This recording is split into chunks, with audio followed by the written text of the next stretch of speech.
बांग्लादेश की राजधानी ढाका में एक अस्थायी दुर्गा मंदिर को रेलवे प्रशासन ने अवैध कब्जा बताकर गिरा दिया। इस घटना ने बांग्लादेश और भारत के बीच एक बार फिर से धार्मिक अल्पसंख्यकों की सुरक्षा को लेकर चिंता बढ़ा दी है।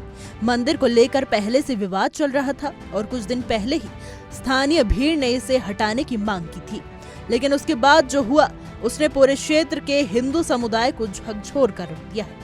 घटना गुरुवार की है, जब ढाका रेलवे डिवीजन के अधिकारियों ने कील खेते इलाके में बने इस दुर्गा मंदिर को अचानक तोड़ने की कार्रवाई शुरू की। रेलवे प्रशासन का कहना है कि मंदिर उनकी जमीन पर अवैध रूप से बनाया गया था। संपत्ति अधिकारी मोहम्मद नासिर उद्दीन महमूद ने दावा किया है कि उन्हें सोमवार को ही इस अस्थायी निर्माण की सूचना मिली है और इसलिए उन्होंने गुरुवार सुबह 10 बजे इसे हटाने की प्रक्रिया शुरू की।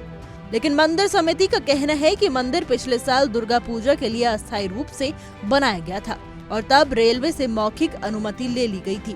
मंदिर समिति के सचिव अर्जुन रॉय ने कहा कि इस बार ना तो कोई नोटिस दिया गया और ना ही उन्हें चेतावनी दी गई, सीधे आकर मंदिर को गिरा दिया गया।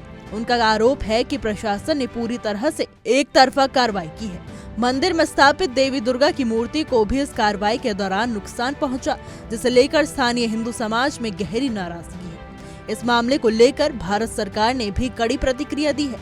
नई दिल्ली में साप्ताहिक प्रेस ब्रीफिंग के दौरान विदेश मंत्रालय के प्रवक्ता रणधीर जायसवाल ने कहा कि भारत इस घटना को लेकर बेहद चिंतित है। उन्होंने साफ तौर पर कहा है कि बांग्लादेश की अंतरिम सरकार की जिम्मेदारी थी कि वो मंदिर की सुरक्षा करती, लेकिन उसने इसे अवैध कब्जा बताकर ढहा दिया। जायसवाल ने ये भी बताया कि भारत को पहले ही ये सूचना मिली थी कि कुछ कट्टरपंथी लोग इस मंदिर को हटाने की मांग कर रहे थे। ऐसे में बांग्लादेश सरकार को सतर्क रहना चाहिए था, लेकिन उसने ठीक उल्टा किया।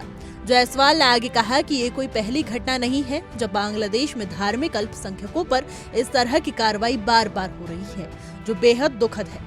भारत ने बांग्लादेश से अपील की है कि वो अपने देश में रह रहे हिंदू समुदाय, उनकी संपत्तियों और धार्मिक स्थलों की पूरी सुरक्षा सुनिश्चित करे।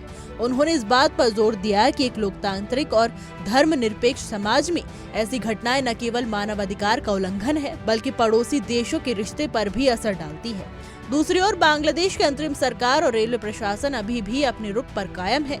उनका कहना है कि कानून के तहत अवैध निर्माण हटाया गया है और इसमें किसी धर्म विशेष को निशाना नहीं बनाया गया। हालांकि जिस तरह से कार्रवाई की गई, बिना नोटिस, बिना संवाद और मंदिर में मूर्ति को नुकसान पहुंचाते हुए, उससे अल्पसंख्यक समुदाय का आक्रोश और भी गहरा गया है। अल्पसंख्यक संगठनों ने इस कार्रवाई की कड़ी निंदा की है और बांग्लादेश सरकार से मांग की है कि ऐसे मामलों में संवेदनशीलता बरती जाए। साथ ही ये भी मांग की गई है कि भविष्य में धार्मिक स्थलों पर इस तरह की बर्बर कार्रवाई न हो।